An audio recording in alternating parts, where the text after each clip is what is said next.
بزار اور ترمذی میں حضرت عبداللہ ابن مسعود سے نبی صلی اللہ علیہ وسلم کا یہ ارشاد نقل ہوا ہے، ان المرأۃ عورۃ، عورت چھپا کر رکھنے کی چیز ہے۔ ان المرأۃ عورۃ فاذا خرجت، جب وہ گھر سے نکلتی ہے، استشرفها شیطان، اب شیطان جو ہے اس کو تاک میں رکھتا ہے۔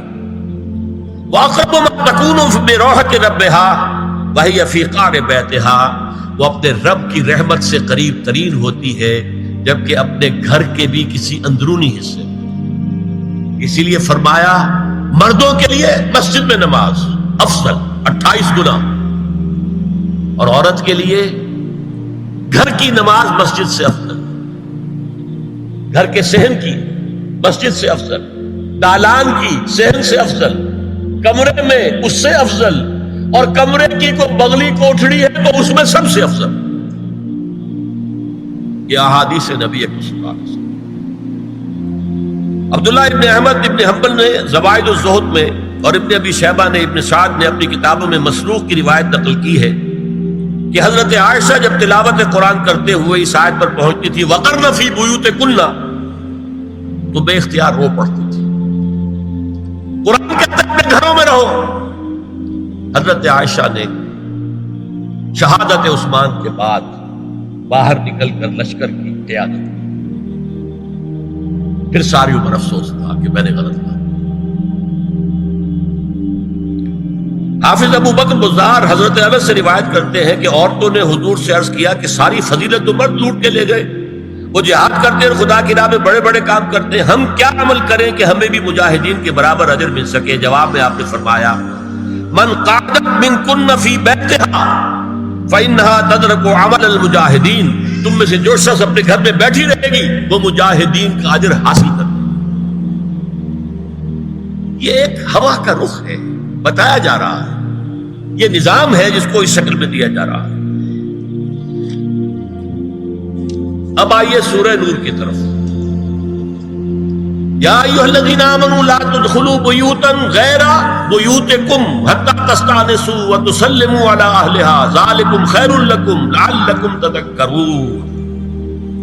اہل ایمان ہرگز مت داخل ہو اپنے گھروں کے علاوہ کسی اور گھر میں جب تک کہ تم ان کے ساتھ مانوس نہ ہو جاؤ، اذن نہ لے لو، ان پر سلام نہ کرو، یہی تمہارے لیے خیر بہتر ہے۔ اس کے بعد تفصیل آئی ہے، اس میں میں اس وقت نہیں جا رہا۔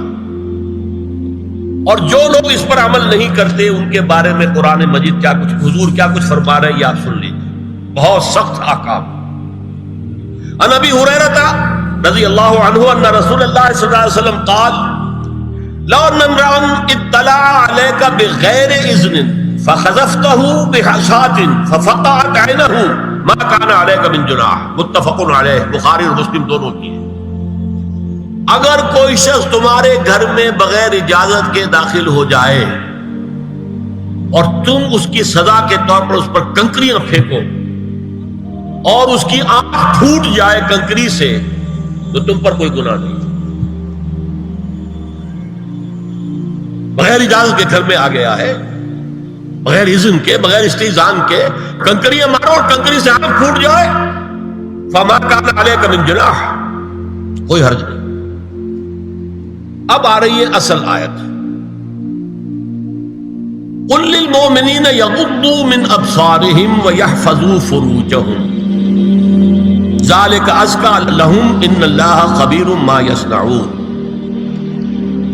وقل للمؤمنات یغضضن من ابصارهن ویحفظن فروجهن ولا یبدین زینتهن الا ما ظہر منها وَلْيَضْرِبْنَ بِخُمُرِهِنَّ عَلَى جُيُوبِهِنَّ وَلَا يُبْدِينَ زِينَتَهُنَّ إِلَّا لِبُعُولَتِهِنَّ أَوْ آبَائِهِنَّ أَوْ آبَاءِ بُعُولَتِهِنَّ أَوْ أَبْنَائِهِنَّ أَوْ أَبْنَاءِ بُعُولَتِهِنَّ أَوْ إِخْوَانِهِنَّ أَوْ بَنِي إِخْوَانِهِنَّ أَوْ بَنِي أَخَوَاتِهِنَّ أَوْ نِسَائِهِنَّ أَوْ مَا مَلَكَتْ أَيْمَانُهُنَّ أَوِ التَّابِعِينَ غَيْرِ أُولِي الْإِرْبَةِ مِنَ الرِّجَالِ أَوِ الطَّفْلِ الَّذِينَ لَا يَظْهَرُونَ عَلَى عَوْرَاتِ النِّسَاءِ وَلَا يَضْرِبْنَ بِأَرْجُلِهِنَّ لِيُعْلَمَ مَا يُخْفِينَ مِنْ زِينَتِهِنَّ وَتُوبُوا إِلَى اللَّهِ جَمِيعًا أَيُّهَا الْمُؤْمِنُونَ لَعَلَّكُمْ تُفْلِحُونَ۔ یہ لمبی آیت ہے۔ اہل ایمان، اے نبی کہہ دیجئے اہل ایمان مردوں سے اپنی نگاہیں نیچی رکھا کریں اور اپنی شرمگاہوں کی حفاظت کریں، یہی ان کے لیے زیادہ پاکیزہ عمل ہے۔ ان اللہ خبیر بما یصنعون، اور جو کچھ وہ کر رہے ہیں اللہ اس سے واقف ہے۔ وَقُلْ لِلْمُؤْمِنَاتِ يَغْضُضْنَ مِنْ أَبْصَارِهِنَّ، اور مومن عورتوں سے بھی کہہ دیجئے کہ وہ اپنی نگاہیں جو ہے نیچی رکھا کریں، وَيَحْفَظْنَ فُرُوجَهُنَّ، اپنی شرمگاہوں کی حفاظت کریں، وَلَا يُبْدِينَ زِينَتَهُنَّ إِلَّا مَا ظَهَرَ مِنْهَا، اور اپنی زینت کو ظاہر نہ کیا کریں سوائے اس کے کہ جو بالکل ظاہر ہو جائے۔ قُلْ لِلْمُؤْمِنِينَ يَغُضُّوا مِنْ أَبْصَارِهِمْ وَيَحْفَظُوا فُرُوجَهُمْ ذَلِكَ أَزْكَىٰ لَهُمْ إِنَّ اللَّهَ خَبِيرٌ بِمَا يَصْنَعُونَ۔ نوٹ کر لیجئے کہ یہ کہاں ہو رہا ہے؟ گھر میں داخلے کے بعد، گھر میں داخلہ اجازت سے، اور داخلہ ہوگا صرف محرموں کا، گھر کے اندر جو ہے وہ نامحرم تو نہیں آئے گا، یہ میں آگے بیان کر رہا ہوں۔ وَقُلْ لِلْمُؤْمِنَاتِ يَغْضُضْنَ مِنْ أَبْصَارِهِنَّ وَيَحْفَظْنَ مِنْ فُرُوجِهِنَّ، اور کہہ دیجئے مومن عورتوں سے بھی کہ وہ بھی اپنی نگاہیں جھکا کر رکھیں اور اپنی شرمگاہوں کی حفاظت کریں۔ وَلَا يُبْدِينَ زِينَتَهُنَّ إِلَّا مَا ظَهَرَ مِنْهَا، محرموں سے پردہ کیا ہے؟ محرموں سے، اس کا نام ستر ہے۔ عورت کا پورا جسم ستر ہے سوائے چہرے کی ٹکیا اور یہ ہاتھ اور یہ پاؤں، بس۔ کیا مطلب ہے؟ بھائی بھی نہیں دیکھ سکتا بہن کے جسم کا کوئی اور حصہ، باپ بھی نہیں دیکھ سکتا بیٹی کے جسم کا کوئی حصہ، یہ ستر ہے، ستر محرموں سے پردہ ہے۔ وَلْيَضْرِبْنَ بِخُمُرِهِنَّ عَلَىٰ جُيُوبِهِنَّ، یہ بھی گھر کے اندر کی بات ہو رہی ہے، کیونکہ میں پہلے بتا چکا ہوں جلباب ہوتا تھا جب گھر سے باہر نکلتی تھی عورت، تو وہ اپنی چادر لپیٹتی تھی، اپنے چہرہ نہیں ڈھانپتی تھی، صرف چہرے کا حکم دیا گیا اس کے ضمن میں۔ وہ سورہ عذاب کی آیت ہے، وہ رہ گئی، میں بیان کروں گا۔ اور خمار اوڑھنی ہوتی تھی جو گھر میں اوڑھتی تھی، گھر میں ظاہر بات ہے کہ جلباب تو نہیں لیا جا سکتا، آخر گھر کا کام کاج کرنا ہے، ہلکی سی اوڑھنی وہ گھر میں، لیکن فرمایا وَلْيَضْرِبْنَ بِخُمُرِهِنَّ عَلَىٰ جُيُوبِهِنَّ، اور انہیں چاہیے کہ اپنی اوڑھیوں کے، بکل اوڑھنیوں کے اپنے سینوں کے اوپر، گریبانوں کے اوپر بھی مار لیا کریں۔ اب اس کے بعد فرمایا وَلَا يُبْدِينَ زِينَتَهُنَّ إِلَّا لِبُعُولَتِهِنَّ، اب یہاں یہ زینت کا لفظ آ رہا ہے چہرے کے، اور چہرے ہی میں کچھ سنگھار بھی ہوتا ہے۔ اب ان کے لیے کہا گیا کہ چہرے کی زینت، اور چہرے کے اوپر اگر کوئی بناؤ سنگھار ہے، زیور ہے، تو اس کی زینت نہ ظاہر کریں، مگر اب یہ یہاں تفصیلی آئی ہے، جو محرم ہے ان کی تفصیل۔ تو فرمایا کن کے سامنے ظاہر کر سکتی ہے؟ الا لبعولتہن، سب سے بڑھ کر تو شوہر، او آبائہن، اور یہ آپ نے باپ، اچھا باپوں میں نوٹ کی نہیں، باپ حقیقی ہو، اخیافی ہو، اللاتی ہو یا رضاعی ہو، یہ چاروں قسم کے باپ اس میں شامل ہیں۔ جس عورت نے دودھ پلایا تھا اس کا شوہر بھی باپ بن گیا۔ او آبائے بعولتہن، اپنے شوہروں کے باپ، یا ابنائہن، ان کے اپنے بیٹے، بیٹوں میں بھی آئیں گے چاروں، اللاتی، اخیافی، عینی اور رضاعی۔ او ابنائے بعولتہن، اور اپنے شوہروں کے بیٹے، ہو سکتا ہے شوہروں کی اور بیویاں بھی ہوں، تو ان کے بیٹے بھی، جو ستیلے بیٹے ہیں وہ بھی محرم، ان سے کسی شکل میں کبھی شادی نہیں ہو سکتی۔ او اخوانہن، یا ان کے بھائی، او ابنائہن، یا اپنے بیٹے، او ابنائے بعولتہن، یا اپنے شوہروں کے بیٹے، او اخوانہن، یا اپنے بھائی، او بنی اخوانہن، یا اپنے بھائیوں کے بیٹے، او بنی اخواتہن، اپنا بھتیجا، شوہر کا بھتیجا نہیں، اپنا بھتیجا محرم ہے، اپنا بھانجا محرم ہے، شوہر کا بھانجا محرم نہیں ہے۔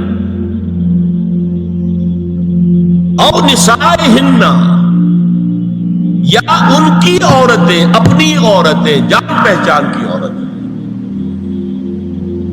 او ما ملکت ایمانہن، یا جو ان کے داہنے ہاتھوں کی ملکیت ہے، باندیاں، غلام۔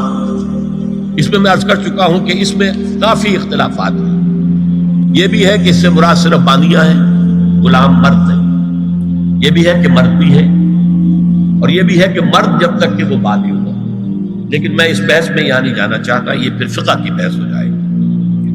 اب التابعین غیر اولی الاربہ، کچھ ایسے لوگ بھی ہوتے ہیں، کوئی کسی کے گھر میں تو اندھا آدمی رہ رہا ہے، یا کوئی اور کسی وجہ سے کوئی مریض ہے، اسے آپ نے بنا دے رکھی ہے، انہیں عورتوں سے کوئی سروکار نہیں ہوتا۔ اب الطفل الذین لم یظہروا علی عورات النساء، یا وہ بچے کہ جن پر ابھی عورتوں کے پوشیدہ حالات واضح ہی نہیں ہے، پتہ ہی نہیں ہے انہیں، ابھی انہیں جنس کا کوئی احساس ہی نہیں۔ یہ ہے فہرست جو دی گئی ہے کہ جن کے سامنے عورت کھلے چہرے کے ساتھ اور اپنی جو اضافی زینت بھی ہو، کوئی زیور وغیرہ یا کوئی بھی سرما وغیرہ ڈالا ہوا ہے یا کوئی سرخی کو لگائی ہے معمولی سی، تو اس کے ساتھ آ سکتی ہے، اور یہ وہ رشتے ہیں کہ جن سے کسی حالت میں بھی نکاح نہیں ہو سکتا۔ آگے سنیے، وَلَا يَضْرِبْنَ بِأَرْجُلِهِنَّ لِيُعْلَمَ مَا يُخْفِينَ مِنْ زِينَتِهِنَّ، اور چلتے ہوئے اپنے پاؤں زور سے نہ مارے کہ ان کی زینت ظاہر ہو جائے۔ اگر کوئی پازیب پہنی ہوئی ہے، کوئی جھنجھنو وغیرہ ہے، تو اب اگر پاؤں مار کر چلے گی تو خواہ ذہن جائے گا بیٹھے ہوئے کا کہ کوئی خاتون جا رہی ہے۔ یہاں تک اس کے علاوہ یہ بھی ہے، تعطر کے بارے میں فرمایا ہے کہ اگر عطر لگا کر کوئی عورت گھر سے نکلی ہے، اذا استعارت المرأة فمرت على القوم ليجدوا ريحها فهي كذا وكذا قال قولا شديدا۔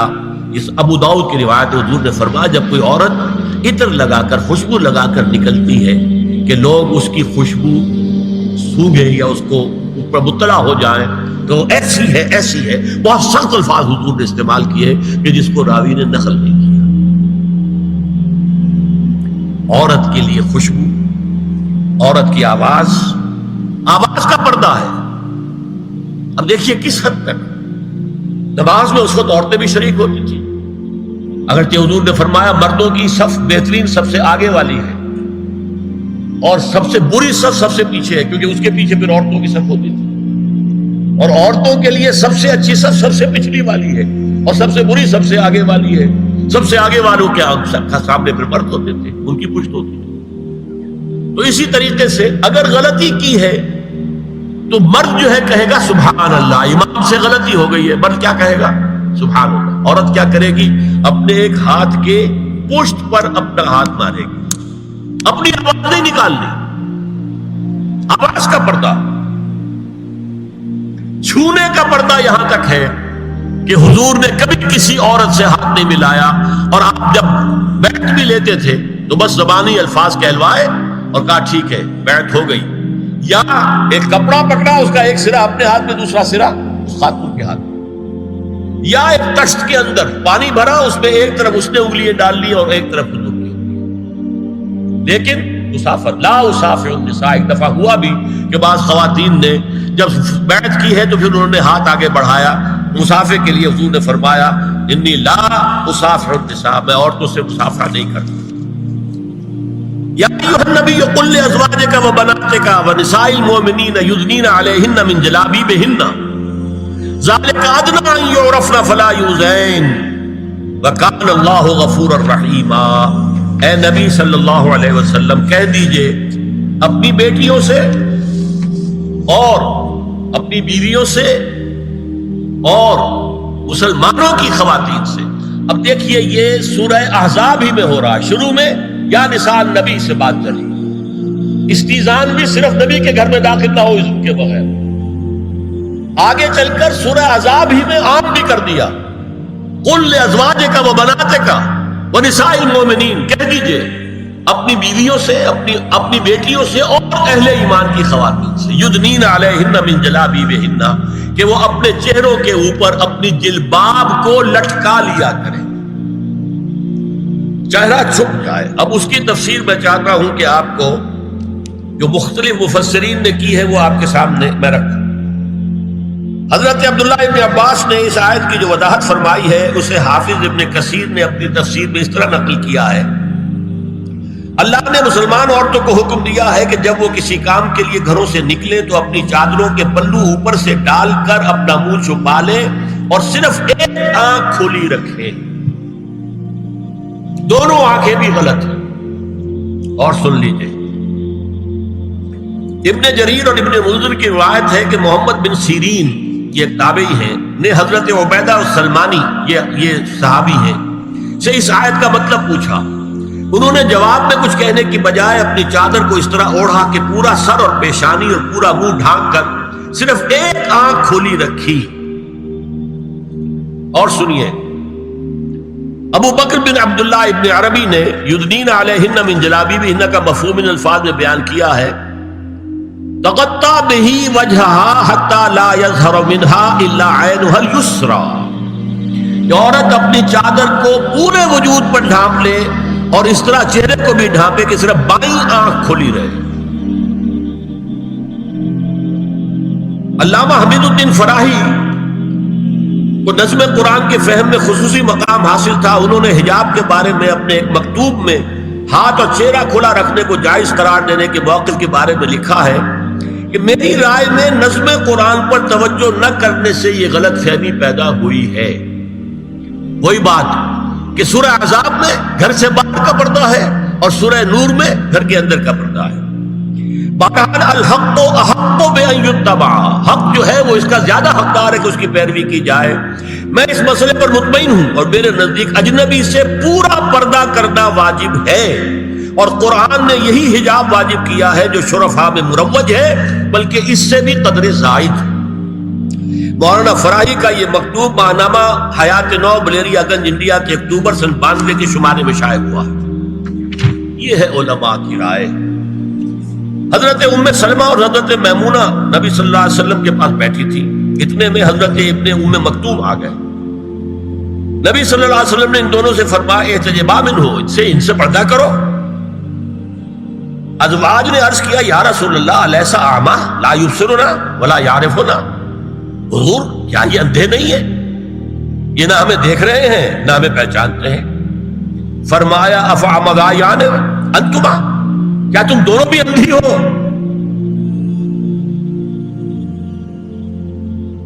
الا تبصران ہی، کیا تم نہیں دیکھ رہی ان کو؟ حضرت ام سلمہ تصریح کرتی ہیں ذالک بعد ان امر بالحجاب، یہ جب حجاب کا حکم آ گیا تھا تب حضور نے پھر یہ حکم دیا. اس کی وجہ کیا تھی؟ حضرت عبداللہ ابن مکتوم کا گھر میں آنا جانا تھا. تو اگرچہ اندھے ہیں لیکن یہ کہ یہ بار بار کا آنا جانا اس سے فتنے کا ایک دروازہ کھل سکتا ہے. اس دروازے کو بند کر دیا گیا. حضرت عائشہ کے پاس ایک نابینا آیا تو انہوں نے اس سے پردہ کیا. کہا گیا کہ آپ اس سے پردہ کیوں کرتی ہیں، یہ تو آپ کو نہیں دیکھ سکتا. جواب میں حضرت ام المومنین نے فرمایا لیکنی انظر الیہ، میں تو اسے دیکھ رہی ہوں نا. اور مرد کو دیکھے. البتہ یہ کہ عام حالات میں آپ بازار میں چل رہے ہیں، عورت جا رہی ہے، کوئی سوق باہر نکلنا پڑا ہے، تو اس حالت میں اگر وہ مرد کو دیکھتی ہے تو اس میں در حقیقت وہ فتنہ نہیں ہے کہ جو گھر میں آنے جانے والے لوگ. اب ایک آخری مسئلہ ہے. 2 حدیثیں ایسی ہیں جو میری گفتگو کے خلاف جاتی ہیں اور میں دیانت کا تقاضا سمجھتا ہوں کہ وہ بھی آپ کے سامنے بیان کروں. حضور کے بارے میں یہ معلوم ہے کہ 2 خواتین جو ویسے نامحرم تھیں وہ ان کے سامنے آتی رہی اور آپ ان سے ملتے رہے. ایک آپ کی سالی حضرت اسماء، حضرت عائشہ کی بہن رضی اللہ تعالی عنہ، اور ایک آپ کی چچا زاد بہن حضرت علی کی بڑی ہمشیرہ حضرت ام ہانی. یہ میں حدیث آپ کو سنا رہا ہوں. بکثرت احادیث سے ثابت ہے کہ حضرت اسماء بنت ابی بکر آپ کے سامنے ہوتی تھی اور آخر وقت تک آپ کے اور ان کے درمیان چہرے اور ہاتھوں کی حد تک کوئی پردہ نہ تھا. حجۃ الوداع نبی صلی اللہ علیہ وسلم کی وفات سے صرف چند مہینے پہلے کا واقعہ ہے اور اس وقت تک بھی یہی حالت قائم رہی. یہ ابو داؤد کتاب الحج. دوسری روایت حضرت ام ہانی رضی اللہ تعالی عنہا جو ابو طالب کی صاحبزادی اور نبی صلی اللہ علیہ وسلم کی چچا بہن تھی، آخری وقت تک حضور کے سامنے ہوتی رہی اور کم از کم منہ اور چہرے کا پردہ انہوں نے آپ سے کبھی نہیں کیا. فتح مکہ کے موقع کا ایک واقعہ وہ خود بیان کرتی ہیں جس سے اس کا ثبوت ملتا ہے. یہ ابو داؤد کی روایت ہے. یہ روایتیں ہیں، میں انہیں تسلیم کرتا ہوں. اور میں نے اب جو کچھ بیان کیا ہے اس سے یہ ایک بالکل برعکس بات سامنے لا رہی ہے۔ اب یہ ہے کہ یا تو ہم ان دو حدیثوں کو اصل مان کر باقی ساری حدیثیں جو ہیں ان کو ختم کریں۔ میں تو آپ کو سنا نہیں سکا، میرے پاس تو بہت زیادہ حدیثوں کا مواد تھا۔ چہرے کے پردے کے لیے حدیثیں، استیزان کے لیے کتنی حدیثیں ہیں، چہرے کے پردے کے بارے میں بہت زیادہ حدیثیں ہیں۔ حضرت ام خلاد ایک خاتون تھی، ان کا بیٹا ایک غزوے میں شہید ہو گیا، وہ اس کے بارے میں کچھ پوچھنے کے لیے حضور کے پاس آئی، صحابہ بیٹھے ہوئے تھے، انہوں نے نقاب ڈالا ہوا تھا، منتقبۃ، نقاب کا لفظ بھی حدیث میں موجود ہے۔ اور یہ لوگ کہتے ہیں نقاب تو جو ہے یہ بعد کی پیداوار ہے، یہ لفظ کوئی ہے ہی نہیں۔ حجاب کا لفظ قرآن میں ہے، جلباب کا لفظ قرآن میں ہے، خمار کا ذکر قرآن میں ہے، اور یہ منتقبۃ، نقاب ڈالی۔ لوگوں نے کہا عجیب عورت ہے یہ، اس کا بچہ شہید ہو گیا ہے، مطلب یہ کہ سخت صدمے کی کیفیت، اور یہ اس وقت بھی اس نے نقاب ڈالی ہوئی ہے۔ تو انہوں نے جواب دیا ان ارزو ابنی لا ارزو حیائی، میں نے بیٹا کھویا ہے، اپنی حیا نہیں کھوئی ہے۔